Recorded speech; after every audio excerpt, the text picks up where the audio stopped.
Então, oficialmente eu começo agora, né? Nossa primeira aula. Boa noite a todos.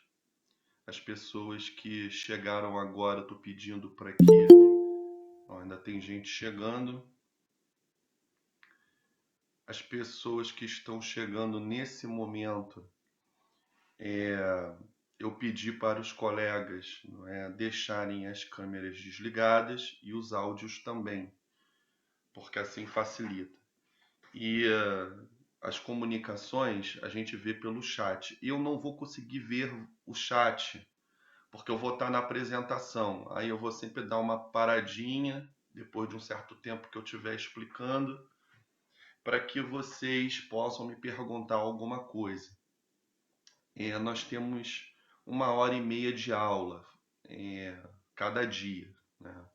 Aí eu vou explicar para vocês como é que a disciplina vai funcionar então. Então vamos lá. Bom, eu não me, acabei não me apresentando oficialmente. O meu nome é Leandro Lara. Eu sou professor dos cursos de Química e também da farmácia. E eu fui convidado para dar aula para vocês nessa disciplina de métodos físicos de identificação de compostos orgânicos. Então, como vocês devem saber, o PLE ele vai acontecer de uma maneira bastante atípica, né? Não só por tudo que está acontecendo, mas pelo tempo que a gente vai ter, né? No final de outubro, a gente já tem que entregar as notas para começar um novo período, né? Então, pelo menos até onde eu estou informado, tá? Pode ser que eu esteja desinformado em algum quesito aí. Não sei se foi aumentado o tempo, mas eu acredito que não. E aí, nós teremos 5 aulas. Como é que vai funcionar? Dessas 5 aulas, uma é avaliação. Como é que é essa avaliação? Eu vou mandar para vocês como se fosse uma lista de exercícios, porque não tem outro jeito, né? Vou mandar para vocês uma lista de questões e vocês vão ter uma semana para fazer, tá? Então, isso vai se configurar uma aula. Não comigo, naturalmente, mas é uma aula que você vai usar esse tempo para você fazer a prova. Que não necessariamente vai ser nesse horário, vai ser o horário que você achar mais conveniente, né? Então, nós teremos de fato, apresentando conteúdo e resolvendo exercícios juntos, nós teremos de fato 4 aulas, tá? Então hoje é a primeira, quinta vai ser a segunda e terça e quinta para a gente fechar. Aí, na quinta-feira da semana que vem, eu já envio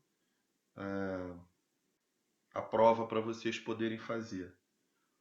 Aí na terça-feira, sem ser essa semana agora, né, da semana que vem a outra, vocês já vão ter aula com outro professor, porque essa disciplina ela vai ser dividida entre 3 professores. Eu sou o primeiro, venho lecionar para vocês um módulo chamado espectroscopia na região do infravermelho, perdão, e do ultravioleta. Mas confesso que talvez o ultravioleta a gente só dê uma certa explanada só, devido a esse tempo corridíssimo, né? Então, eu vou lecionar esse primeiro módulo e depois o outro professor vai entrar, é o professor Emanuel. Aí ele vai lecionar um módulo chamado espectrometria de massas, né? Que é um outro conteúdo completamente diferente. Depois vocês vão para um outro professor chamado Tiago, e lá ele vai lecionar um módulo de espectroscopia de ressonância magnética nuclear, ou seja, espectroscopia de RMN. Então, essa disciplina é para os alunos que estão ainda no currículo antigo da farmácia, né? E os alunos da química. alunos novos, do novo currículo da farmácia, essa disciplina ela foi incorporada em outras disciplinas da farmácia. Tá? Eu estou vendo aqui no chat que o pessoal está falando sobre avaliação, coisa e tal. Eu não vou ficar repetindo, porque senão a gente vai perder muito tempo de aula. Eu estou gravando a aula e vou deixar no YouTube. Então vocês vão poder ter um replay dessa aula a qualquer momento. No entanto, eu peço que vocês, né, na medida do possível aí, tentem prestigiar as aulas, estarem aqui ao vivo, né, comigo, porque essa interação é importante, né? Nada mais desestimulante para um professor do que falar ao vento, né? Falar para quase ninguém. Então é interessante porque aqui a gente pode trocar uma ideia, tá bom? Então, o que mais que eu tenho que falar? Bom, a princípio, sobre a apresentação geral da disciplina, é isso, tá? E aí vocês vão ter, sobre a avaliação ainda, vocês vão ter uma avaliação com o professor Emanuel, que eu acredito que vai fazer a mesma coisa, o professor Tiago, que eu acredito também vai seguir a mesma linha, e aí nós vamos fazer uma média aritmética da nota de vocês, né? E aí segue os trâmites normais, né? Acima de 7 aprovado, estando abaixo de 7 e acima de 3, né? Igual ou acima de 3, vocês irão para uma avaliação final, né?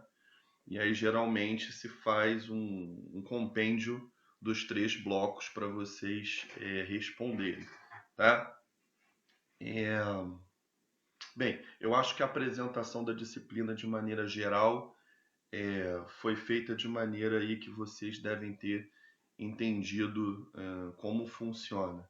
Então, sendo assim, vocês gostariam de perguntar alguma coisa até o determinado ponto? Eu vou falar sobre bibliografia e material. Eu ainda vou falar. Tá. Então eu vou falar agora, né? Era isso que eu ia fazer. Algumas pessoas me questionaram sobre o sistema AVA1, que não me encontraram no AVA1. Então, o que acontece? Eu tive um probleminha com o AVA1 e eu pedi para me inscreverem, né, escreverem as minhas disciplinas, mas eu não sei o porquê que demorou um pouquinho. Então, eu não estou com as turmas abertas ainda, com o espaço aberto ainda no AVA1. Mas isso não tem problema algum. Por quê? Porque eu tenho um site, eu vou deixar aqui para vocês, vou até escrever aqui, Lacasbe. Se vocês googarem aí Lacasbe, não façam isso agora não, senão vocês vão se distrair. Vocês vão achar lá, Laboratório de Catálise e Síntese de Substâncias Bioativas. Aí lá tem um espaço que vai estar escrito Arquivos de Aula. Tá? Aí nos arquivos de aula eu vou deixar para vocês esse material. Assim que o AVA1 abrir, eu vou colocar no AVA1 também. Porque o AVA1 parece que tem um espaço de fórum. E eu acho que isso é interessante. Tá? Se a gente não tivesse o AVA1, não teria como. Então, esse espaço de fórum é interessante porque as pessoas vão tirando dúvidas e vão conversando, vocês comigo, eu com vocês e vocês entre si. Tá bom? Então é isso. Eu vou mostrar depois o site para vocês, tá bom? Mas eu vou deixar todo o material lá. Vai ter lista de exercícios para vocês fazerem. Eu vou resolver alguns exercícios com vocês aqui junto, né? E eu vou passar para vocês um programinha que ele é disponibilizado por uma empresa chamada Perkin-Elmer, que é uma comercializadora de equipamentos para laboratório, equipamentos mais sofisticados. Dentre eles, né, espectrômetros. Então, eles criaram um programinha didático. Tá? Por que eles criaram isso? Porque quando eles vão numa semana da farmácia, numa semana da química, num congresso, num simpósio, né? Eles acabam apresentando, não é, aquele programinha, né, para que os alunos vejam ali o que é espectroscopia, para que serve e também fazer o merchan do equipamento deles, tá? Tem gente perguntando aqui, e como a gente vai enviar para você? Vocês vão me enviar as provas tudo por e-mail, no e-mail do Gmail que vocês me enviaram para mim, tá? Por que eu pedi o Gmail? Porque o Gmail, para vocês estarem conectados à plataforma, né, aqui no Google Meet, se eu não me engano, vocês têm que estar logados no Gmail. Então, se você me desse um outro e-mail que não fosse o Gmail, acaba, acaba sendo um pouco mais complicado. Então, por isso que eu estou pedindo para as pessoas que me enviem o Gmail, né? Então, vocês vão me enviar tudo por e-mail. Eu vou dar uma semana para vocês, ó, até uma semana, até tal dia, 23h59, você tem que me enviar, tá? Então, seria isso. Olha, eu não sei se vai ter problema de rodar esse aplicativo no Mac, mas se você tiver algum tipo de problema, aí depois você me fala, tá? Porque que acontece? Eu vou acabar mostrando aqui para vocês o aplicativo inteiro. Então, se você tiver um problema no seu computador para rodá-lo, você pode fazer o replay da aula aqui que você vai conseguir acessar, tá? Mas eu acredito que não. Talvez, né? Não tem esse problema, tá? Eu vou mostrar agora para vocês uma parte inicial aqui, tá? E vou compartilhar a tela aqui com vocês. Só para eu não ficar falando sozinho, abre alguém o áudio aí e fala se vocês estão vendo aqui a tela compartilhada. Sim, eu tô vendo. Sim? Então peraí, eu Sim. Sim, tô vendo. Estão vendo? Então tá. Então peraí, só um minutinho. Eu só vou tirar a minha.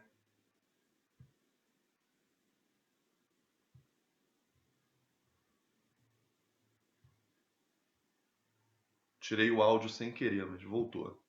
Tirei a câmera aqui e vou colocar agora aqui a apresentação. Se vocês tiverem algum problema, abre o áudio e me fala se travar alguma coisa, para eu poder ter o feedback, tá?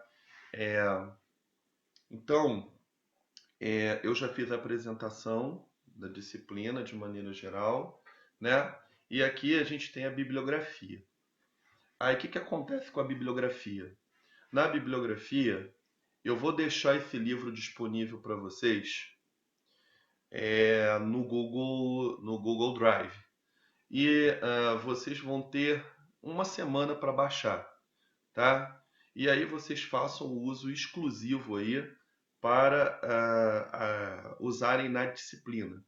O problema é que eu não tenho a versão desse livro em português.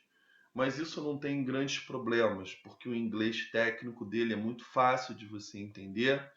E se a pessoa não tiver como entender ali uma palavra ou outra, ela tem como buscar num tradutor online, né? Então, o livro ele vai servir basicamente para você reforçar o que vai ser dito aqui em aula e, principalmente, para você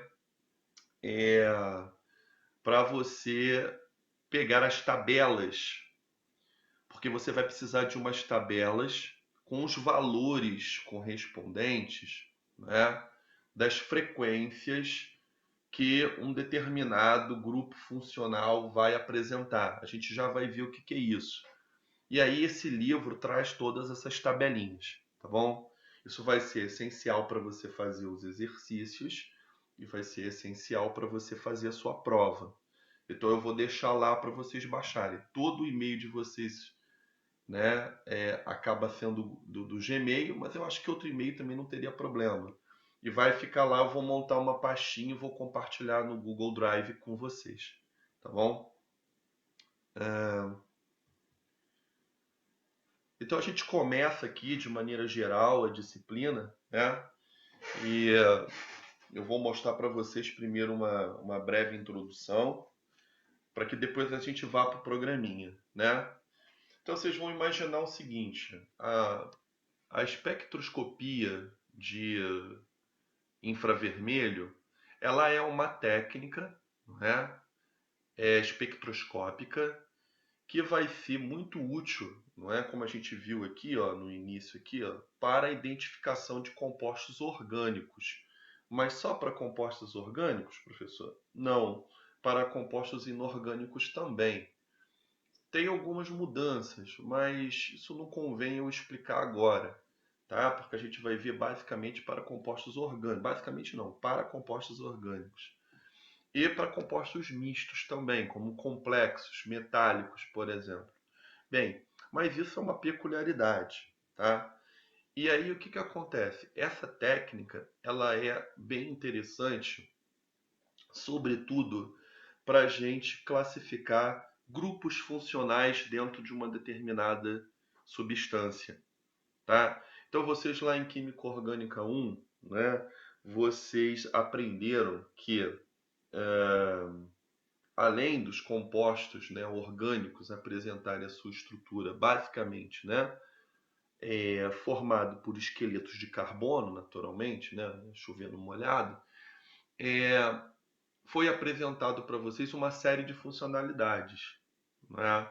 A gente viu que dentro de química orgânica tem um conjunto bastante amplo de funcionalidades, né? Eu posso citar algumas, como aldeído, cetona, ácido carboxílico, ésteres, éter, amidas, né? E assim por diante. Vocês viram os principais. Por exemplo, todos esses que eu acabei de falar, fatalmente vocês devem ter já visto ou ouvido, né?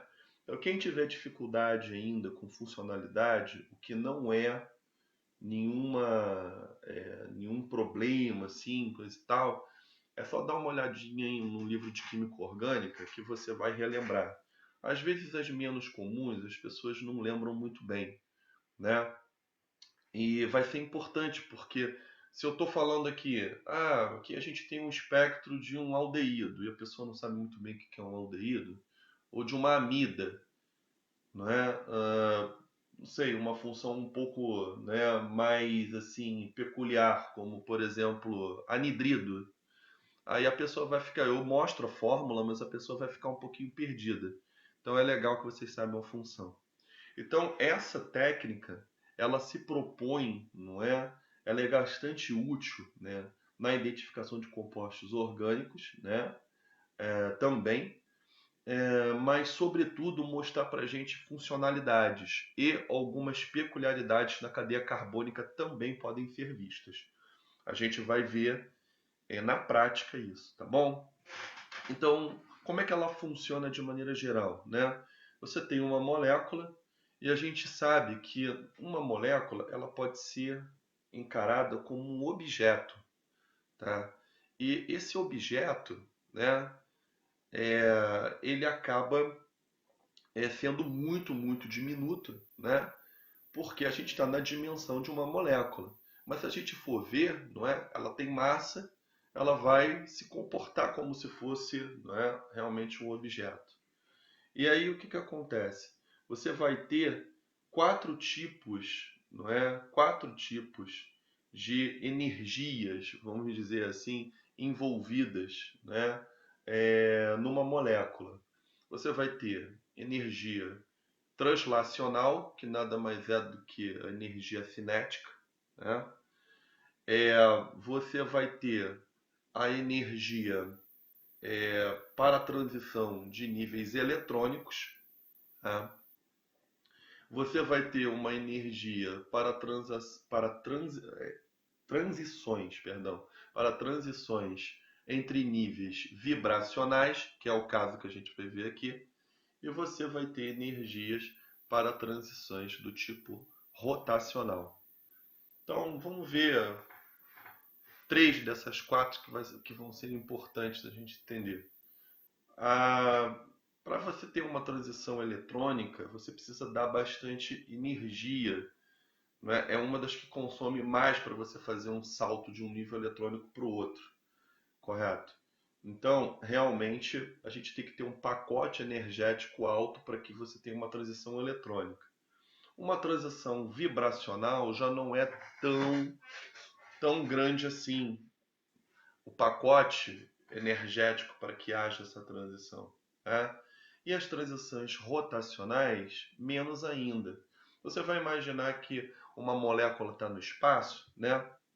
Eu tenho uma molécula aqui no espaço e você vai ter, deixa eu ver se eu tenho outro exemplo aqui. Ó, você vai ter, né, os átomos, né, conectados uns aos outros e nesse caso aqui, né, a gente vai ter vibrações. Então, olha, a gente vai ter vibrações. Essas vibrações, né, eu posso entender, aqui está em inglês, né, e eu posso traduzir como se eu estivesse fazendo um estiramento, ou seja, eu estou esticando. Tá? Então você vai esticar. Eu acho que congelou para todo mundo. Congelou? Espera aí. Estão vendo modificar ou não? Agora retornou ao normal. Retornou? Legal. Quando for assim, vocês me falem, tá bom? Tá legal, Professor, então. a tela de apresentação não está mais aparecendo, só o áudio. Pra mim também não. A tela de apresentação não está aparecendo.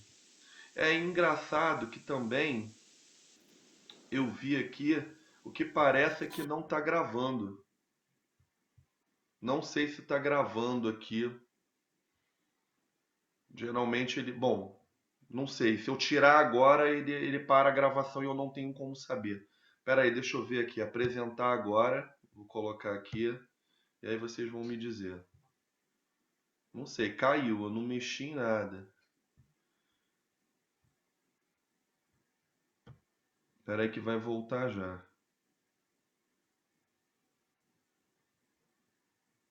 Agora sim. Agora sim.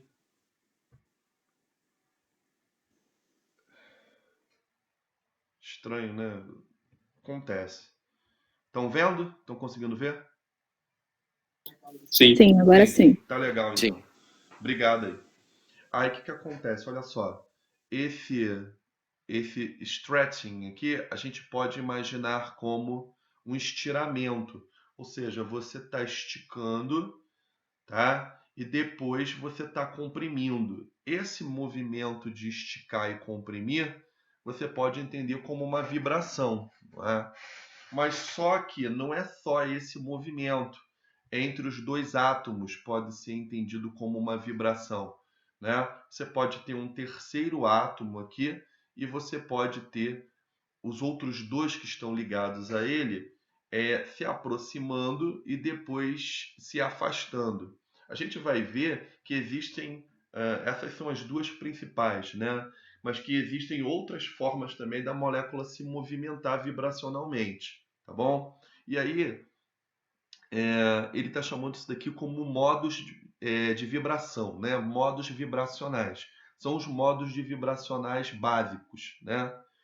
E aí, olha, a gente vai entender que, olha só que interessante, que existem algumas variações, né?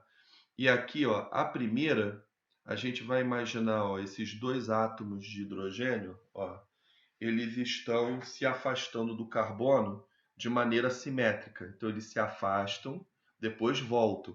É claro que eu não posso afastar demais, porque senão você quebra a ligação química.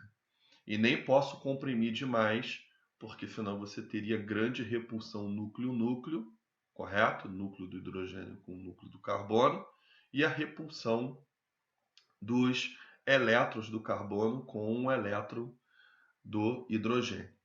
Então, vai ter um meio termo aí, né? E essa daqui é então um estiramento simétrico. Não se preocupem com esses valores aqui, eu já vou falar. Aqui, ó, eu tenho um estiramento assimétrico. Enquanto um vem, perdão, o outro vai. E depois vice-versa. Tá? É um modo também de você ter uma vibração. Essa daqui, né, à nossa direita, é um tipo de vibração do tipo tesoura, né? Tesourando, né? Vamos dizer assim, não tem uma tradução livre ao português, né? Mas é um movimento de uma tesoura, né? Se você for ver aqui, aparece uma tesoura, né? Onde os hidrogênios se aproximam e se afastam. E aqui é o movimento de balanço, né? um movimento de balanço, aonde você tem esses hidrogênios indo para cima, indo para baixo, indo para cima, indo para baixo. Tá? Tem também um tipo de vibração do tipo do twist. Esse twisting é como se fosse uma torção, né? Como se você estivesse torcendo um pano, né? Um vai para um lado, gira, sei lá, de maneira no sentido horário e o outro anti-horário, né? É claro que vai chegar no momento que eles vão voltar, tá? Porque senão você teria, não é, um giro de 360 graus, isso é inviável para a molécula, é até um certo ponto, tá, gente? E aqui, esse movimento é de abanar. Traduzindo aqui essa palavra em inglês, é abanar. Então você tem aqui saindo fora do plano, né, aqui da tela e indo para dentro aqui do plano da tela. Então todos, né, essas formas, elas vão estar aqui, estão subdivididas, né, do tipo estiramento, né?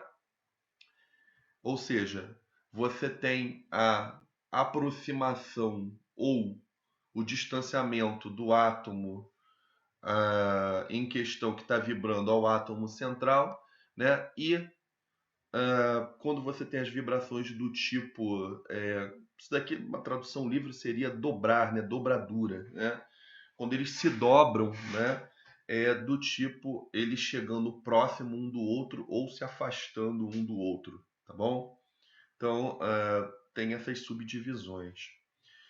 O que vocês estão vendo aqui, esses valores, centímetro a -1, é o valor da frequência, é a frequência com que isso acontece.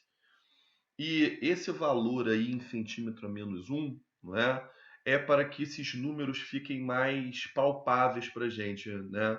Para que eles fiquem numa escala de melhor observação, tá bom? Mas poderia ser uma outra escala, né?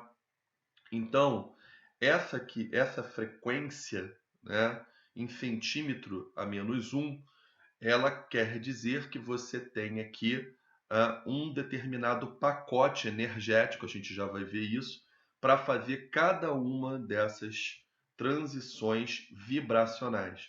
Porque vocês estão muito acostumados com transição eletrônica. Acho que desde lá do segundo grau, né, vocês aprendem um pouco sobre isso, né? O átomo, um elétron saiu de um nível eletrônico e foi para o outro nível eletrônico, não é? Saiu de um orbital e foi para um outro orbital. Então ele está excitado e depois esse elétron retorna. Isso vocês estão muito acostumados, mas vocês estão pouco acostumados em ouvir falar de transições que sejam diferentes de transições eletrônicas, como por exemplo transições vibracionais. É a mesma ideia. Você vai imaginar que cada um desses patamares vibracionais vai ter uma energia X. E que para você passar para um patamar superior ou até mesmo ir para um inferior, não é? Você tem que absorver ou liberar energia, certo? Muito bem. Vamos passar aí. Então aqui, olha, eu não vou me demorar aqui, porque aqui é uma apresentação.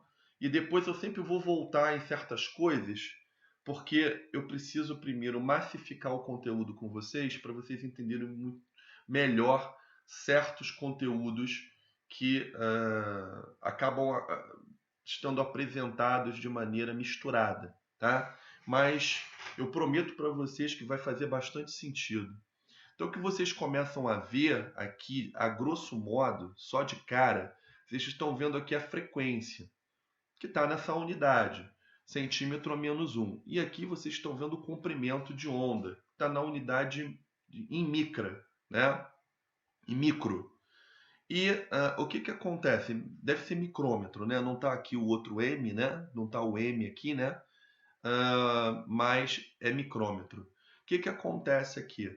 Você tem grupos, né? Certos grupos, eu não vou falar em grupo funcional, porque, por exemplo, CH não é um grupo funcional, mas vamos colocar grupos, né? Aqui o OH até é o grupo funcional, o NH também, né? E você tem CH caindo nessa região aqui. E aí, olha só, quando você tem tripla, já cai numa região diferente, correto? Já cai numa região diferente, né? Aqui, ele diz que é uma região que acaba sendo povoada com muitas outras bandas que a gente já vai ver. E a gente continua nessa mesma ideia. Ó, aqui, ó, é um intervalo que cai carbonilas, né? Então, se o grupo não tem carbonila, não vai ter nenhuma banda nessa região, correto? E aí você vai vendo que a gente tem outros tantos grupos funcionais, não é? Ou simplesmente ligações carbono-carbono ou carbono-heteroátomo, tá bom? Para que vocês entendam de maneira bastante fácil, eu vou dar uma pulada aqui para que vocês possam ver um espectro. É claro que assim jogando vocês não vão entender, mas assim, a grosso modo, olha só, um mesmo carbono, um mesmo grupo, ele pode apresentar, não é, vários sinais num determinado espectro de infravermelho. Esse aqui é um espectro de infravermelho. Os comprimentos de onda aqui, correto? Em centímetro a menos 1, como eu mostrei para vocês. Tem uma janela espectroscópica útil aos compostos orgânicos, que vai de 400 a 4.000 centímetros a menos 1, correto? E aí, olha só, você está vendo aqui, ó, CH3 aqui está dando uma bandinha aqui. E aqui também tem uma região de CH3. Leandro, por que isso? A gente vai ver muito bem ilustrado, tá? Então,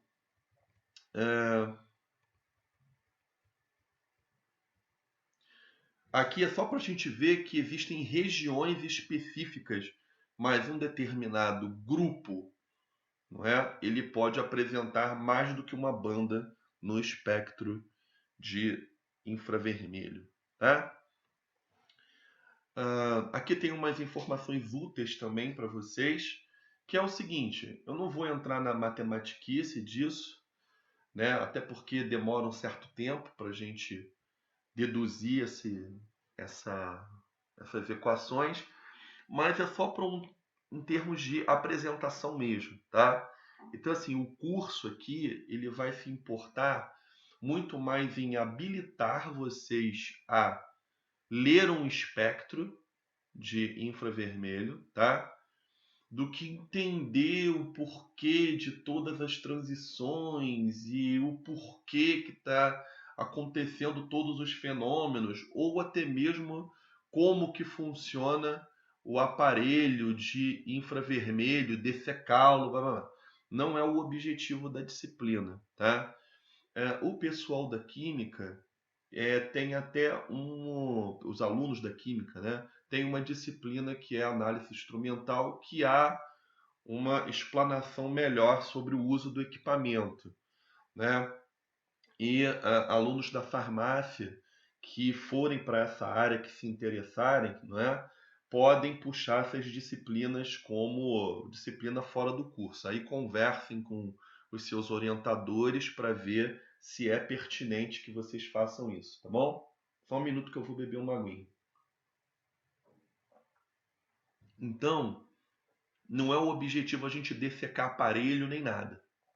O objetivo é a gente aprender aqui como ler um espectro e saber identificar compostos orgânicos a partir dele, tá? Então aqui, ele está mostrando para você, olha só que interessante, ligações, né? Tripla, dupla e simples.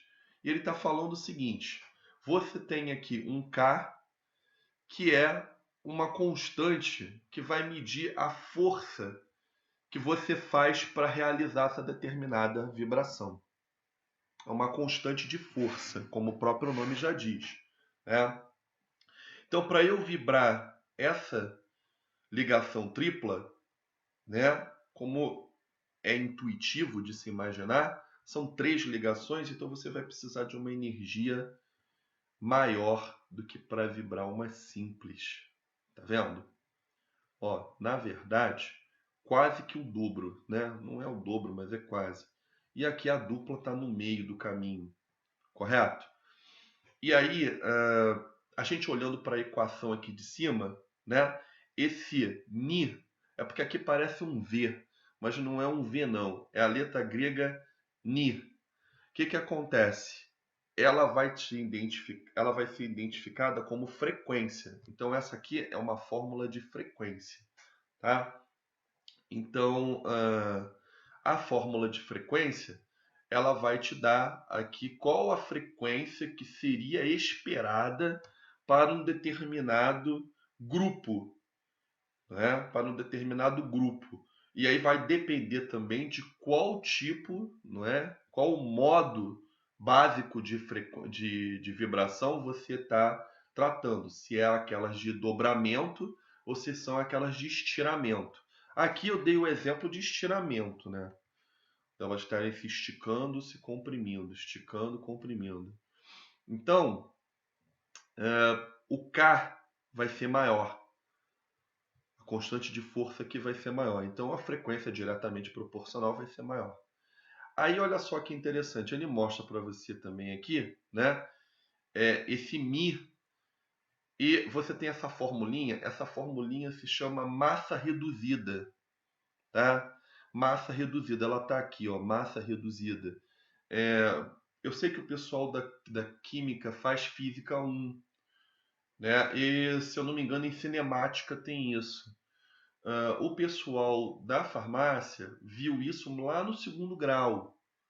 Agora, não sei se vocês lembram sobre massa reduzida. Massa reduzida é o produtório de um determinado, né, número de massa, né, M1, M2, pela sua soma. Tá? E aí, naturalmente, se você aumenta a massa reduzida, ela é inversamente proporcional aqui, ó, à frequência. Ou seja, se eu aumento esse número, não é? Se eu aumento esse número, eu diminuo aqui esse fator, correto?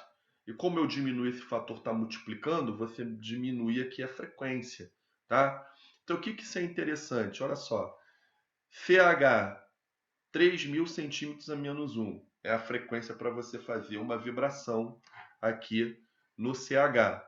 Provavelmente provavelmente não, com certeza. Esse tipo de vibração aqui é o de estiramento, ou seja, aquele de esticar e voltar. Olha só, eu vou pegar sempre os extremos para mostrar para vocês. Olha só carbono e iodo. Todo mundo sabe que o iodo, não é? É um halogênio e fica lá para baixo da tabela periódica. Ele é grandão, o iodo é grande, né? É um átomo super grande. Se eu não me engano, a massa do iodo é 126, 127 e o do carbono 12. Então você vai ver que a massa reduzida naturalmente aumentará. E olha só o que aconteceu com a frequência de vibração da ligação aqui, né? Carbono e iodo diminuiu bastante, né? Diminuiu bastante, 6 vezes, né? O valor do CH. E aqui a gente tem os intermediários. Todos esses outros átomos são aqui, ó. O bromo é mais leve do que o do iodo. O cloro, por conseguinte, o oxigênio e o carbono. Então você vai tendo aqui, olha, uma ordem crescente, não é? Da direita para a esquerda e da esquerda para a direita decrescente, tá bom? E aí é bem facinho da gente entender isso vendo a formulinha aqui, tá? Bem tranquilo aí.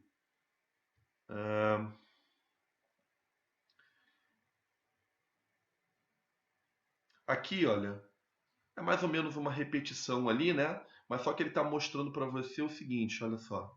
Aqui a gente tem um estiramento, está dizendo aqui que vai ter uma frequência bastante alta. E quando a gente tem aquela vibração do tipo dobradura, a frequência é bastante inferior, correto? Então você vai ter um K, não é? Uma constante de força para fazer esse tipo de estiramento do tipo dobradura bem menor do que o estiramento. Lembrando que sempre estiramento, o que é estirar? É você esticar, tá bom? Aqui embaixo ele está mostrando que o efeito de hibridização também mexe na constante K, né? Então se você tem aqui, ó, estou vibrando aqui carbono, hidrogênio, carbono, hidrogênio e carbono, hidrogênio. Só que as hibridizações são diferentes.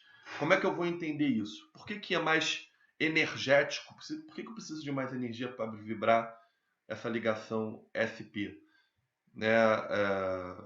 Sp com um S do hidrogênio, né? Então eu vou entrelaçar o orbital sp do carbono com um S do hidrogênio. Por que vai ser mais energético, por exemplo, do que eu entrelaçar, do que eu vibrar uma ligação que eu tenho basicamente um orbital sp3 do carbono com um S do hidrogênio? Simplesmente porque quando você entrosa um sp com um S aqui, não é? Esse tipo de entrosamento, né, você tem mais caráter S aqui, né, do que comparado aqui a esse sp. Dessa forma, você consegue entrosar melhor o orbital 1s do hidrogênio com um sp, né, do carbono. Dessa forma, essa ligação ela fica mais rígida, mais forte, inclusive, né? E você tem uma situação onde a vibração aqui acaba sendo comprometida por essa magnitude, não é, no entrosamento entre os orbitais. Então você vai ter aí, olha, uma diferença também aqui no estiramento das duas ligações, tá bom? Aí, ó, se eu fosse passando direto, não vai fazer sentido. Eu tenho que ir lá para o programinha para vocês. Eu vou sair aqui e vou entrar no programa. Parece que ele fechou o programa também. Vou abri-lo.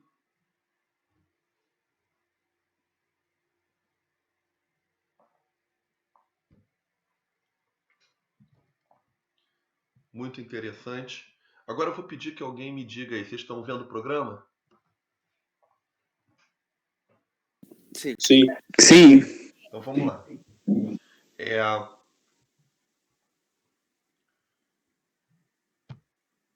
Eu vou passar muito rápido.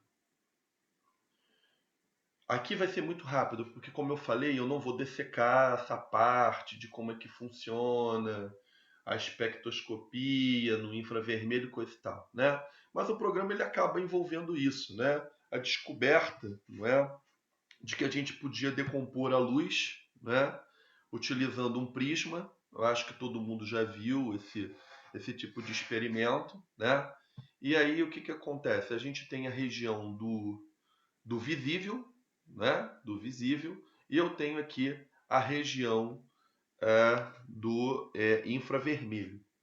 Aí dentro dessa região do infravermelho é que interessa para gente, porque ela vai ter energia suficiente para poder causar essas transições vibracionais nas moléculas, correto? E depois vai ter um aparelho que consegue detectar o que é absorvido, o que é transmitido, tá bom? Aqui é só um experimentozinho, mostrando que, ó, a região do infravermelho, esses comprimentos de onda acabam sendo bastante energéticos, já aumenta a temperatura, né? Eu não sei se vocês já viram algum parente de vocês, ou até mesmo vocês, fazendo um tratamento no joelho, geralmente no joelho ou nas costas, com lâmpada de infravermelho. Geralmente você vai em casas de fisioterapia. Quem já fez aqui, a molecada aí que gosta de jogar bola, coisa e tal, que ferra o joelho, né? Geralmente é passado aí a terapia com lâmpada de infravermelho. Por quê? Ela acaba aquecendo, tá? Então você tem energia suficiente até para gerar aquecimento, tá bom? E aí, olha, aqui só mostrando que há uma diminuição da temperatura ali quando se coloca alguma coisa na frente. Tem um delta de temperatura, tá ok, mas isso não interessa muito. Ó, mostrando que essa região aqui é a região do visível. Aqui nós temos o raio-x, a região do ultravioleta, que a gente sabe que é bastante energética também, correto? E aqui no infravermelho eu tenho o infravermelho próximo, o infravermelho intermediário e o infravermelho longe ou distante, né? E aqui eu tenho as microondas, né? As microondas estão abaixo do infravermelho, tá vendo? E aí o que acontece?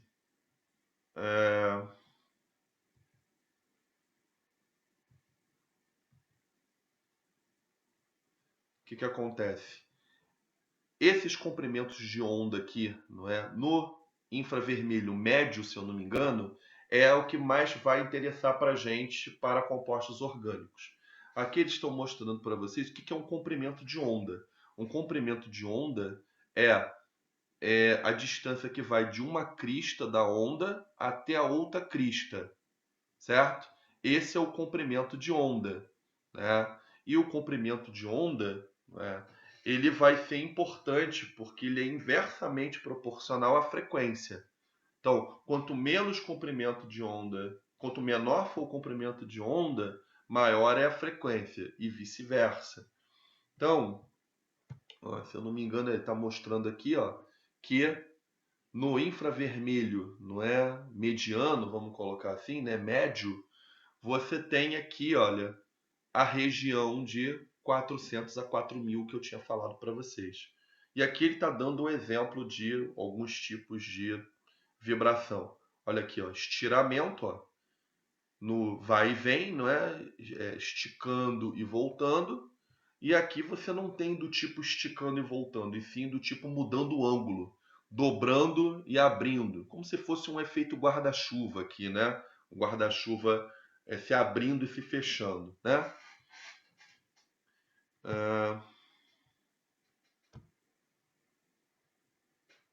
Aqui tem o aparelho propriamente dito, mas a gente vai passar muito rápido também. Você tem um jogo de espelhos muito grande dentro dele, que vai fazer alguns colimadores que vão separar os comprimentos de onda, vão separar os comprimentos não, vão focalizar a luz, não é? E depois você vai ter a separação dos comprimentos de onda por um prisma. Há toda uma sequência para que você possa depois medir o que é absorvido e o que é transmitido, tá? Ó. E aqui pegando a região do infravermelho, que é o que interessa, tá bom? É claro que eu não falei quase nada, né, a respeito disso, né? E aqui a gente tem como medir, não é, a amplitude desses comprimentos de onda, certo? E essa amplitude vai me dizer ali o quanto que foi absorvido ou quanto que foi transmitido, certo?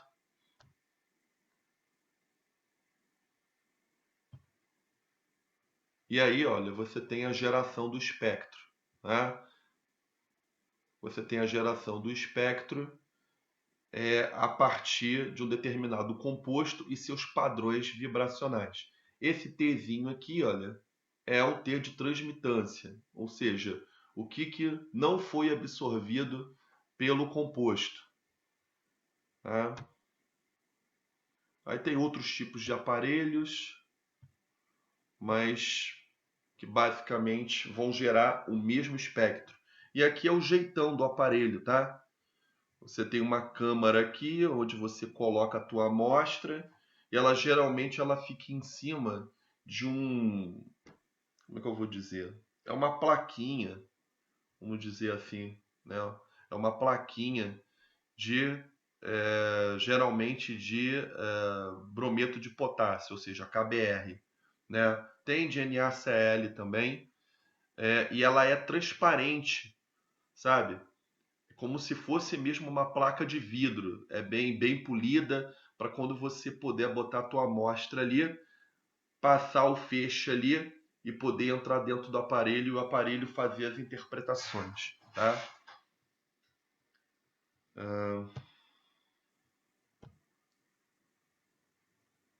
Agora sim, a gente chega num estágio que é interessante. Certas coisas eu vou chover no molhado, porque eu já apresentei para vocês. Olha, aqui ele está mostrando um modelo de bola, né? Onde você vai ter aqui, olha, uma oscilação, né? Isso aí é um estiramento, né? Onde você tem aqui a ligação química, vamos dizer assim, né? E você tem um átomo se distanciando, se aproximando, né? meio de kx ao quadrado, tá? Seria aí um modelo matemático que representa esse tipo de movimento e a energia envolvida nela. Então, quando a bola chega aqui em cima, você tem totalmente, não é, o máximo de energia potencial. Quando chega aqui embaixo, o mínimo de energia potencial e o máximo de energia cinética, né? Isso daí é visto lá em física, quando a gente aprende movimento e tudo mais, né? E aí o que, que acontece? Esse K é aquela constante de força que eu tinha falado para vocês, né? Então, essa constante de força, ela vai ser bastante importante para a gente saber o quanto, né, essas vibrações, não é, elas vão ser mais ou menos energéticas, né? Ou seja, vai depender de mais energia para serem feitas ou menos energia para serem feitas. Eu não vou ficar lendo aqui e traduzindo tudo, porque senão fica muito chato, tá? Mas o que basicamente ele está falando para a gente aqui, né, é que isso daqui é um oscilador potencial harmônico. Depois a gente vai ver que isso não pode ser aplicado tão facilmente assim para moléculas, mas inicialmente vamos entender que sim.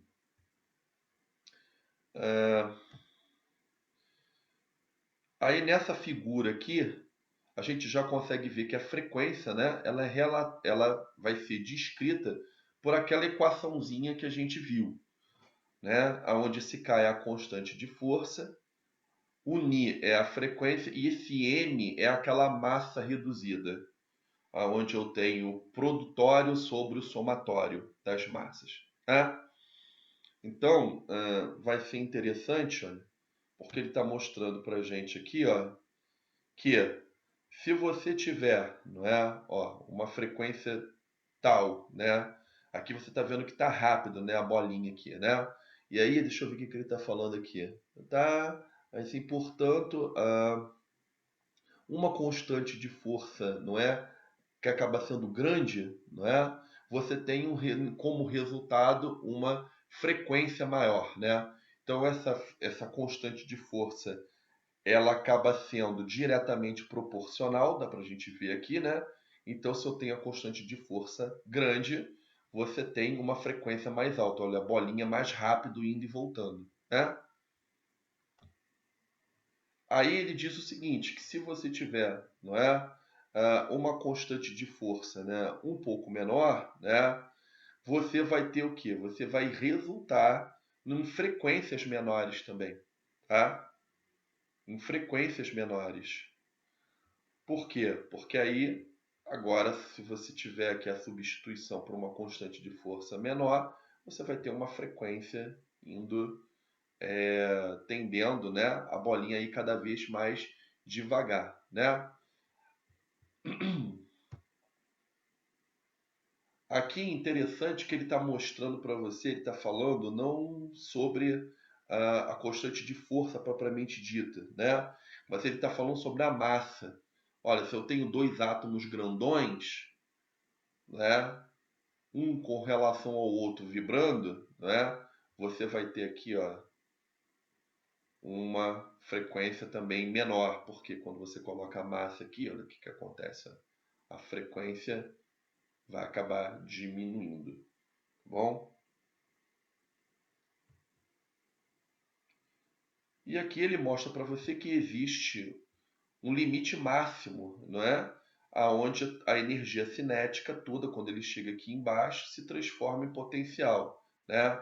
Então, quando a gente tem, não é, as bolinhas, não é, que aqui estão representando os átomos, né, se estirando, você vai ter um máximo de energia, né? Você não pode chegar a qualquer valor de energia, né? É claro que esses valores de energia também vão depender da frequência que eu tenha aqui aplicada no meu sistema, né? Então ele fala aqui, ó, cadê? A molécula vibra com energia total igual à energia potencial, né? A energia potencial que seria dada ali pelo estiramento dessa ligação. certo? Então, naturalmente, a gente sabe que tem um valor máximo. E aí, olha só, deixa eu ver o que ele está falando aqui. Ele está falando aqui que é o seguinte, não vou traduzir ao pé da letra, mas a gente poderia ter, dependendo, não é, aqui da frequência que eu teria aplicada, eu poderia ter um valor máximo, não é, indefinido. Eu poderia ter qualquer valor máximo que eu imaginasse, certo? Só que quando a gente está lidando com átomos, o que vai acontecer, pessoal? Vamos ver se eu consigo passar de uma forma clara para vocês. Duas bolinhas, não é? Se a gente for imaginar, não é? Ah, energia potencial, não é? Entre duas bolinhas com uma mola no centro que está se afastando, é completamente elástico, né? Que ela está se afastando e depois se comprimindo, a fórmula disso daqui, né? A fórmula de energia potencial vai ser igualzinha a essa que está aqui, certo? Só que isso daí para bolinhas macroscópicas, sei lá, se eu pegar, sei, duas bolas de tênis, por exemplo, colocar uma mola entre as duas e fazer com que elas se afastem e se aproximem, né? Mas aqui, como são átomos, o que acontece? Esses núcleos têm carga. Se eu aproximo demais, tem a repulsão núcleo-núcleo, correto? Repulsão núcleo-núcleo. Além da repulsão núcleo-núcleo, eu tenho a repulsão elétron-elétron de cada um desses átomos, certo? Além desses dois fatores, eu tenho a atração do núcleo pelo elétron desse átomo aqui, e eu tenho a atração desse núcleo pelo elétron desse átomo aqui. Dessa forma, eu não posso entender, não é, um oscilador harmônico perfeito para descrever, não é, o movimento vibracional de uma molécula, né? Seja ela mais simples possível, como por exemplo essa aqui, que seria diatômica, vamos imaginar cada um átomo, né? Então é o que ele está falando aqui, que seria incorreto eu imaginar esse modelo para esse tipo aqui, porque você vai ter esses três tipos de interações adicionais. Repulsão núcleo-núcleo, repulsão elétron-elétron e atração elétron-núcleo. Tá bom? E aí, como é que faz para resolver esse tipo de problema? Para resolver esse tipo de problema, a gente usa a mecânica quântica, que a gente vai imaginar que cada transição, cada transição de um nível vibracional para o outro, ele não pode se dar com qualquer pacote de energia. Esses pacotes de energia eles são quantizados, ou seja, você tem um pacote específico de energia para fazer essas transições. Tá?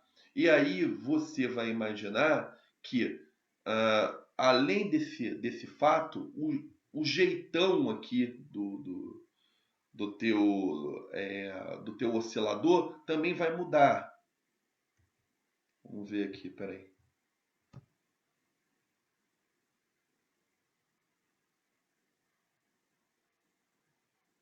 Acabei não passando aqui. Essa explicação que eu dei, eu tinha que ter mostrado isso daqui. Então aqui estão os níveis vibracionais, correto? Os níveis vibracionais. Aqui o mais basal, correto? E aí, olha só, a gente pode entender como energia igual a meio de Hν.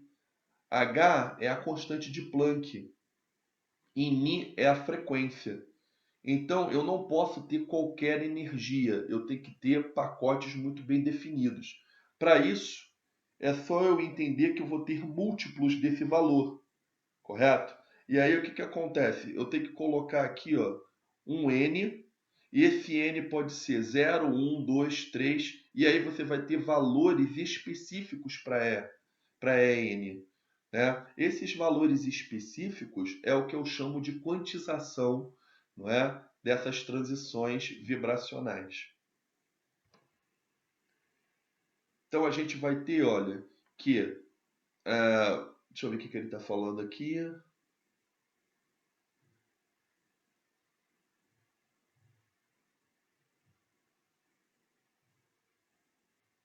Então, olha só, ele está falando aqui de maneira, né, geral, né, que existem regras, já falei isso, né?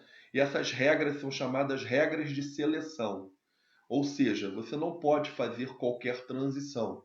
Aí, o que acontece? Existe todo um estudo, existe toda digamos assim, uma explanação sobre quais tipos de transição são possíveis, que não cabe a nós vir falar a respeito disso. Inclusive, eu confesso que nem eu domino completamente isso. Eu sei que existe, mas eu não domino completamente essa parte. Essa parte é bem tomada assim pelo pessoal da fisicoquímica, né? Mas o que a gente precisa entender? A gente precisa entender que eu posso ter transições energéticas, não é, para níveis, não é, superiores, correto? Isso vai depender dessas regras de seleção que eu não preciso necessariamente saber quais são, tá? E uma vez, não é, ela em nível superior, é claro que se estiver no nível basal eu não tenho como ir para baixo, né? Mas se ela estiver em níveis superiores, ela pode voltar, né? E aí ela também não voltaria de qualquer forma, correto? Por exemplo, digamos que eu consiga ter uma transição desse nível basal para esse nível aqui. Digamos que seja permitido eu voltar duas casas novamente, ou no caso, se voltar, eu posso voltar uma de cada vez. Volto para esse nível e desse nível eu volto para esse. Vai depender das regras de seleção, tá bom? Que eu não preciso entender o porquê que funciona e como funciona, tá? Então ele está mostrando para vocês aqui, ó, que se eu fizer uma transição vibracional, né, uma determinada transição vibracional, eu vou gerar, não é? Eu vou gerar uma molécula que vai estar excitada vibracionalmente agora e depois ela retorna para o seu estado basal. E aí, olha só, esse fenômeno ele é detectável pelo aparelho e gera uma banda no espectro de infravermelho. A gente chama de banda e não pico. Por que é banda? Porque geralmente essa banda ela é gerada por várias transições, tá, gente? Várias transições de várias naturezas. Lembra aquelas transições que eu mostrei para vocês, não é? De estiramento e as transições do tipo dobradura. Os de estiramento são muito mais energéticas, cai para essa região aqui, ó, de maior frequência, tá? A frequência é diretamente proporcional, não é? À energia. Olha aqui, ó, a energia é diretamente proporcional à frequência. Então aí o que acontece? As transições vibracionais do tipo dobramento, elas são menos energéticas, que é essa que está sendo mostrada aqui. Está muito ruinzinho aqui o gráfico, mas eu acredito que aqui seja 1600, ou 1800, perdão, 1800 aqui. Então, olha só, é um conjunto de vibrações que está caindo aqui, correto? Ele passa assim meio esquisito, mas deixa eu mostrar aqui para vocês. Olha só, olha essas transições aqui. Olha, eu tive essa transição daqui para cá e daqui para cá. Ou eu posso ter uma transição daqui direto para cá. Vai depender do que, Leandro? Isso vai depender daquelas regras de seleção, correto? Só que eu não preciso entender profundamente quais são essas regras, pelo menos para essa disciplina não, tá bom? Então aí o que acontece? Esse conjunto de vibrações aqui, correto? Ela está caindo aqui, olha, entre 1000 e 1200 centímetros a menos 1. Ela vai gerar uma banda, porque é um conjunto sobreposto, correto? Da leitura dessas transições vibracionais. Então é como se fosse o seguinte, é um montão de vibrações que estão acontecendo, de transições vibracionais que estão acontecendo ali, tudo caindo numa região próxima, o que você enxerga é uma banda. Por isso que a gente chama de banda e não pico, tá bom? Ó, aqui, olha, você já tem uma distância maior, tá vendo? Maior entre um nível vibracional para o outro. Naturalmente, a frequência ficou maior. Se você vai para níveis mais próximos, a frequência diminui, porque a frequência é diretamente proporcional à energia, certo? E aqui sim é bem interessante esse gráficozinho mostrando para você um potencial não harmônico ou anarmônico. Eu prefiro traduzir como não harmônico, tá? E aí, olha só, aqui em cinza tem um oscilador harmônico, perfeito, e aqui um não harmônico. E o que seria isso aqui, Leandro? Isso aqui, essa figura, ela é bastante apresentada em matérias iniciais aí de química geral, matérias iniciais de físico-química, né? E até mesmo de química orgânica. O que isso quer dizer? Quer dizer o seguinte: se você afasta demais os átomos, ó, vem aumentando a energia, que é o ponto zero. Que ponto zero seria esse aqui, né? Zero é a maneira de dizer. Não é ponto zero de energia, não. Vamos entender isso. Isso aqui não é um ponto zero de energia. Isso aqui é um ponto de mínimo de energia. Mínimo de energia para uma molécula, correto? Então essa situação aqui é o quê? É quando a distância nuclear entre os dois átomos vai equilibrar todas as forças. Quais são essas forças, professor? São aquelas forças que eu falei para vocês. Repulsão núcleo-núcleo, repulsão elétron-elétron e atração elétron-núcleo de um pelo outro. Quando você tem todas com uma distância ótima que vá tanto garantir que não haja tanta repulsão, né? Mas que ao mesmo tempo possa um núcleo atrair o elétron de outro, você tem a distância ótima para a ligação química, correto? Então essa distância é uma distância média da ligação química, correto? Que é esse ponto aqui que vocês estão vendo aqui de baixo, que eu ressalto, não é energia zero, é a energia mínima de um sistema, correto?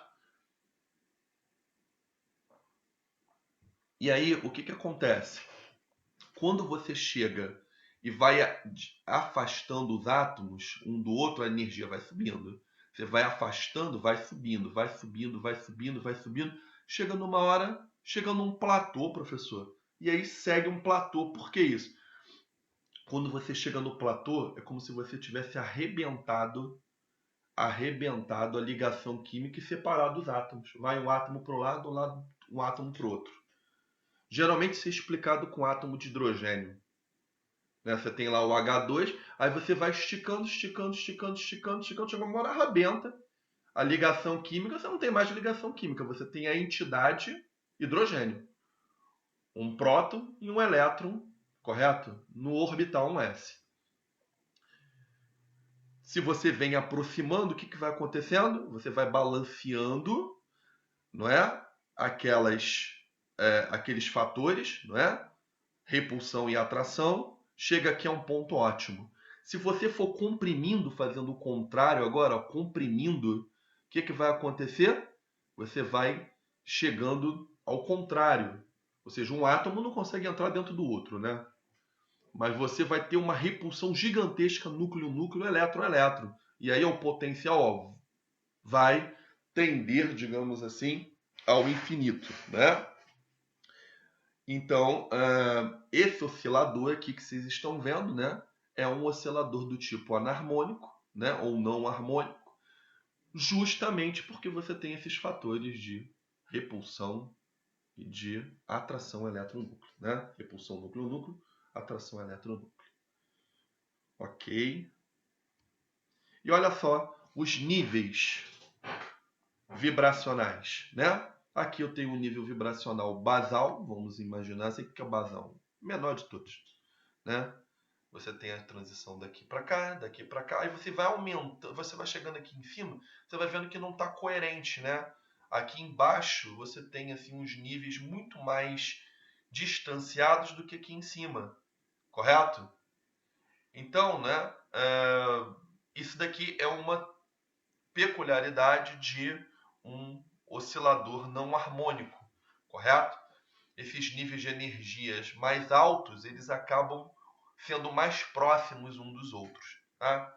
E aí o que acontece? Ele está falando aqui para você, ó, que você pode ter uma transição, né, com ΔN maior do que 1. Ou seja, o ΔN igual a 2. O que é o ΔN? O N é aqui essa distância de um para o outro.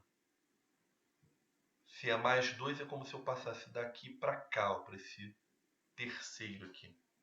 E aí ele chama isso de overtone, como se fosse 2 vezes, né? Você está dando 2 HN. E ele fala que isso acaba sendo importante, não é? Porque essas bandas aparecem, não é? Como se fossem irmãs gêmeas lá no espectro de infravermelho. Mas, assim, eu costumo dizer, é um filme antigo, mas eu não sei se vocês conhecem. Era com Arnold Schwarzenegger e eu esqueci o nome do outro que é um pequenininho, De Vito, alguma coisa assim. Esqueci o nome do cara, que eles são irmãos gêmeos, na verdade, né? E aí, quer dizer, um é diferente do outro, um é grandão e o outro é pequenininho. Isso é um filme muito antigo, o pai de vocês vai lembrar. Eu, como já tô aí, né, meio coroa, então acontece aí que eu sempre uso esse exemplo aí, mas para a galera que é mais jovem, talvez vocês nunca tenham visto. Então você vai ter aí essas duas bandas aí, que são irmãs gêmeas, né? Por que eu falei do filme, coisa e tal? Para vocês se lembrarem disso.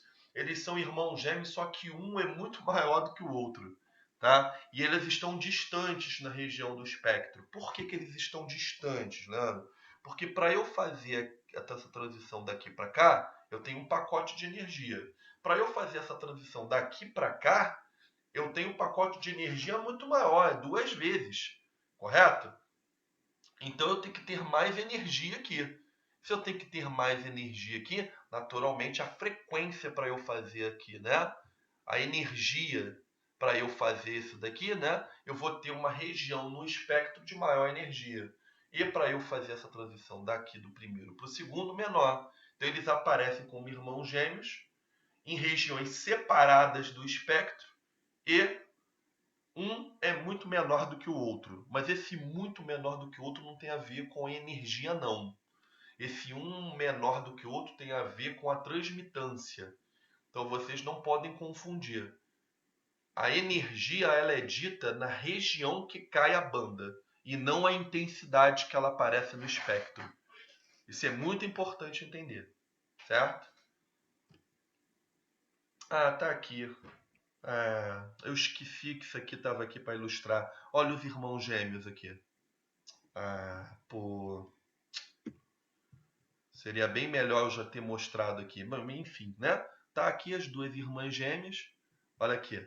Uma transição, não é? De menor energia. Tá caindo na região do espectro de menor energia. Quanto mais próximo do 400, menor a frequência, menor a energia.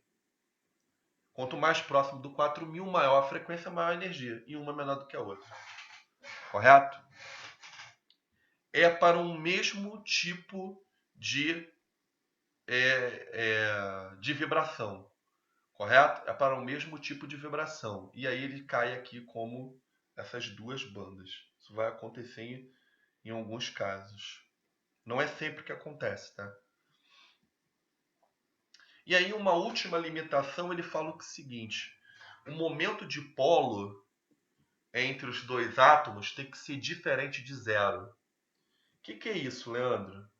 Imagina aqui que essas duas bolinhas são hidrogênios. Hidrogênio tem mesma massa, mesma carga. Carga não, perdão. Reformulando. Tem mesma massa e mesma eletronegatividade. E aí o que acontece? Esse tipo de estiramento é o único que ele pode fazer. Não existe outro. Ou ele estica e volta, ou ele não faz nada. Como os átomos são iguais, correto? Eles vão ter um momento de polo molecular igual a zero. E esse momento de polo molecular igual a zero faz com que não haja absorção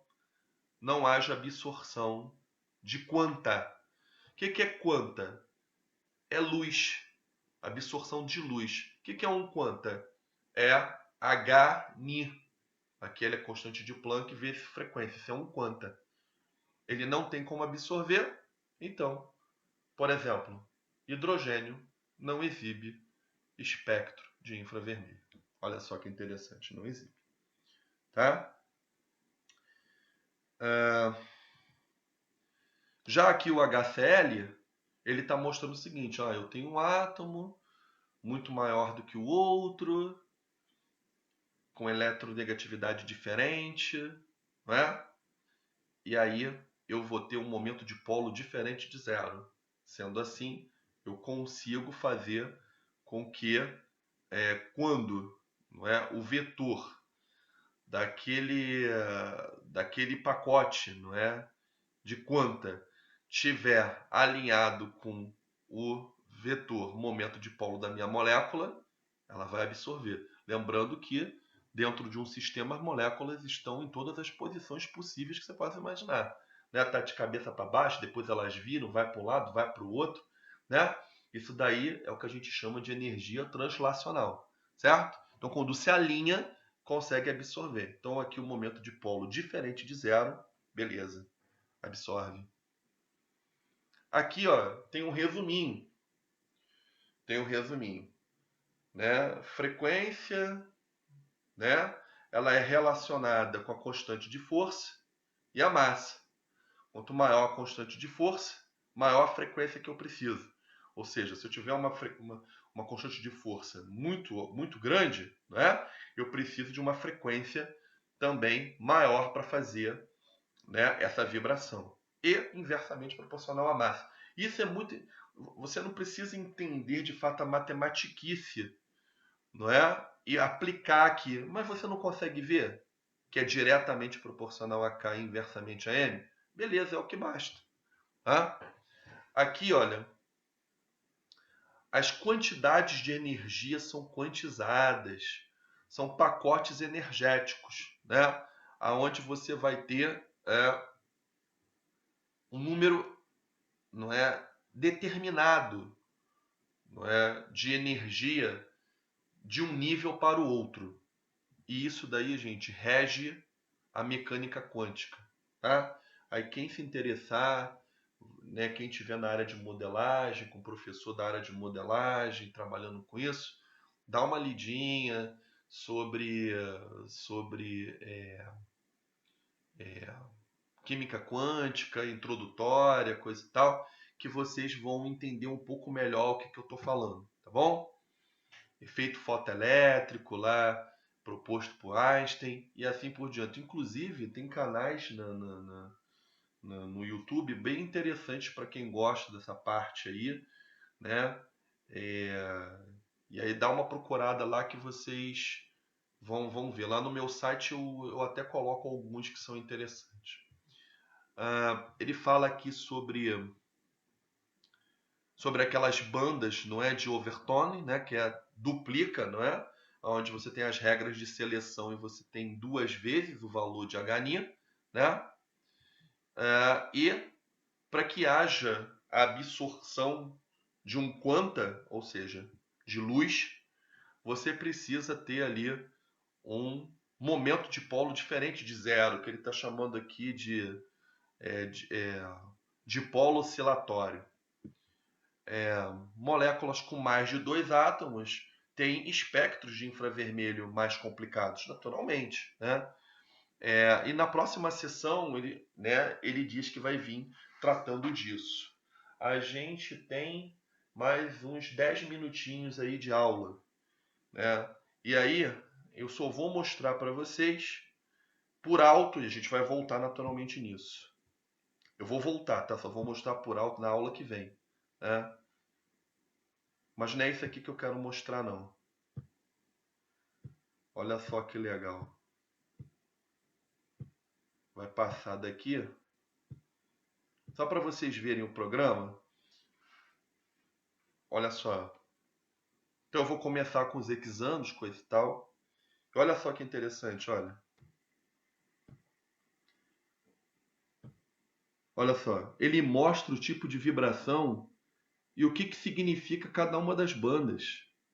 Olha que interessante para você aprender. Esse tipo de vibração é o quê? Um estiramento, né? E aí ele fala que está caindo aqui, em 3000. É um CH3. Nessa mesma região, quase um colado no outro, tem o estiramento de CH2 assimétrico. Aqui eu tenho um estiramento simétrico. Tá vendo? Caindo quase tudo no mesmo local. Normal isso acontecer com infravermelho. Um estiramento simétrico.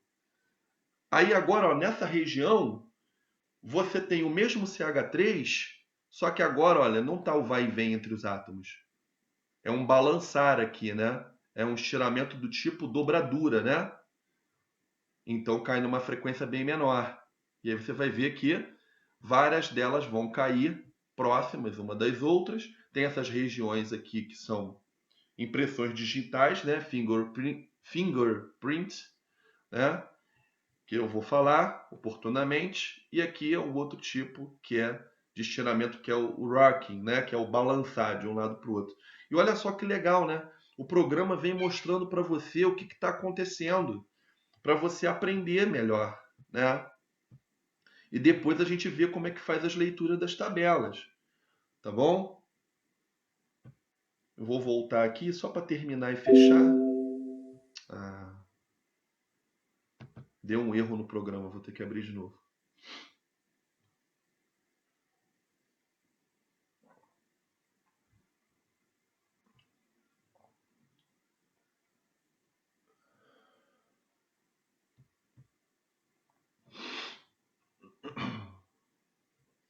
Então, olha só, ele fala assim, ó, a molécula de água, só para a gente fechar aqui. Olha, tem um espectro mais complicado. Olha só como é que a ar, né, vai apresentar um espectro mais complicado, né? Porque olha, tem vários tipos de vibração. E aí ele decompõe para a gente aqui, ó. Olha só. Tipo, vibração do tipo dobradura, né? Aqui, né, daquele tesoura, né? E aqui do tipo estiramento simétrico e estiramento assimétrico, tá? E aí, olha lá. Quando você tem aqui, ó, do tipo tesoura, que você não está no vai e vem e não está modificando a distância entre o átomo central e os átomos que estão fazendo, não é, a vibração, você não está tendo aquele sistema de mola propriamente dito, mas se é um tipo de vibração, segue tipo um oscilador harmônico, tá vendo? Aquela parábola, não é? Já quando você tem os estiramentos, não é, do tipo simétrico e assimétrico, tu vem para um oscilador não harmônico. Por que isso? Porque aí você vai ter aquelas forças, né? Atração, repulsão núcleo-núcleo, né? Repulsão elétron-elétron e atração elétron-núcleo um pelo outro. É bem interessante da gente ver isso aí, né? E olha lá. Naturalmente, esse tipo de estiramento aqui vai consumir menos energia. Aí está mostrando para você o porquê que consome menos energia. Porque não envolve essas interações de repulsão e nem de atração. Quando você tem esses envolvimentos de repulsão e atração, olha só o que acontece com as frequências, aumenta. Você está vendo que o simétrico e o assimétrico quase caem na mesma região. Correto? Então é só você ter na sua cabeça o seguinte, pô, os dois átomos não são bolinhas de ping-pong, pô, eles são núcleos. Eles têm carga positiva, tem próton na sua composição, assim por dizer. Se eles se aproximam muito um do outro, eu vou ter repulsão núcleo, correto? Elétron, e atração núcleo-elétron um pelo outro. Inclusive o pessoal, quando vai trabalhar com modelagem molecular, e vai entender isso profundamente, uma das formas de você não é entender, por exemplo, uma molécula diatômica é você levando esses fatores em consideração, correto? Que vão estar totalmente correlacionados à energia potencial do sistema, que é o que a gente está estudando aqui, né? Acaba sendo energia potencial. Olha o CO2. Que tipos de oscilação a gente vai ter aqui? Ó, esses daqui são dobradura, para cima, para baixo. Se você observar esse aqui, ó, as bolinhas estão saindo do plano e entrando no plano. Tá vendo aqui, ó, na bolinha preta, ele está mostrando que ele está entrando e saindo do plano, certo? Aqui você está tendo o vermelho, que está representando o oxigênio, indo e voltando, e esse tipo de oscilação vai gerar um momento de polo igual a zero. Aqui eu tenho um tipo de vibração assimétrica. Aqui não vai ser zero, aqui vai ser zero, e esses outros dois vai ser diferente de zero. Aonde é zero, não gera vibração, não gera absorção nenhuma. Aonde é diferente de zero, gera vibração. E olha só, do tipo dobradura, ou seja, mexendo com os ângulos, menor frequência. Estiramento, maiores frequências. Está tudo dentro do que a gente aprendeu. Aqui ele está falando que tem um pentano, 17 átomos, e ele está falando sobre... Cadê? Eu não falei antes. Estava aqui, ó, esqueci de falar. Olha só, você tem aqui numa molécula de água 3N-6 modos normais de vibração, né? Então o que acontece? Vai ter um número X limitado de vibrações porque a molécula é pequena. Essas formulinhas também não é, né? Onde N é o número de átomos da molécula, né? Então se você pegar aqui, ó, 1, 2, 3. 3 vezes 3, né? 9. 9 tira 6, 3. 1, 2, 3. Né? Mas não precisa decorar isso não. 3 vezes 17, menos 6, 45. 45 modos vibracionais diferentes. E aí, olha, ele fala o seguinte, pô, isso daí bem complicado da gente ver, né? Tem um grau de liberdade muito grande a molécula. A molécula é, como é que eu posso dizer? Oh meu Deus. Acíclica. A molécula é acíclica, né? O grau de liberdade é alto. Você pode ter rotações infinitas em cada um desses eixos aqui, enfim, gerando diversos padrões. Mas ele fala, olha, de maneira geral e simples, a gente separa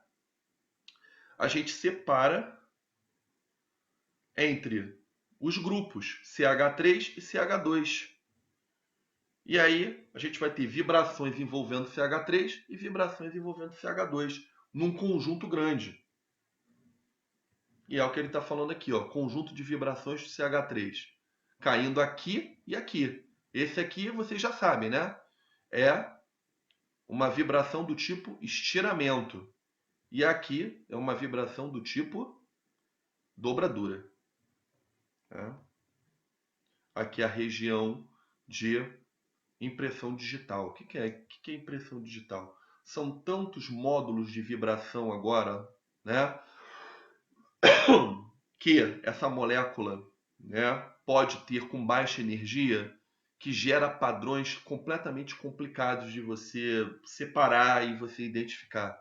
E aí ele diz que em alguns casos você até consegue, em outros é muito útil, por exemplo, como a região de impressão digital, se você tem um espectro de alguma coisa que você já conhece, sei lá, pentano, você tem o espectro do pentano na mão. Aí nessa região de impressão digital, aí você tem um espectro de pentano, mas você não sabe que aquele troço é pentano. E aí quando você compara um com o outro, e aqui está igualzinho a impressão digital. Então é útil para você, é mais uma informação para te ajudar, mas ela acaba sendo complicada de você avaliar em certos casos, tá bom? E aqui a gente vem para os espectros e aí a gente vai falar na aula que vem, tá? Então é o seguinte,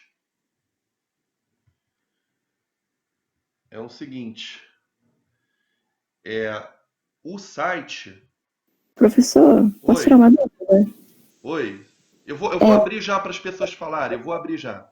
Eu vou tá abrir ok. já para as pessoas falarem. Só vou mostrar aqui o site. Ó, Lacasbe.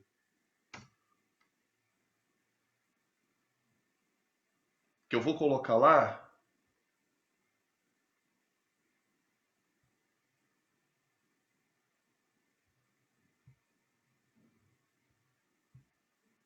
Tá lento aqui.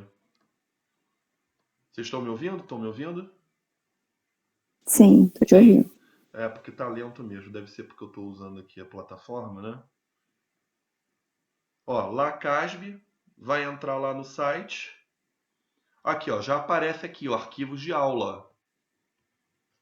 Tá? Se você googar o meu nome, Leandro Lara de Carvalho, também vai aparecer. E aqui eu vou colocar o material lá. Não tá ainda, mas eu vou colocar. Vou colocar o programinha para vocês baixarem. Eu só peço que vocês baixem um descompactador de arquivo pro computador de vocês, se vocês não tiverem. Quem tem as versões mais novas do Windows já vem.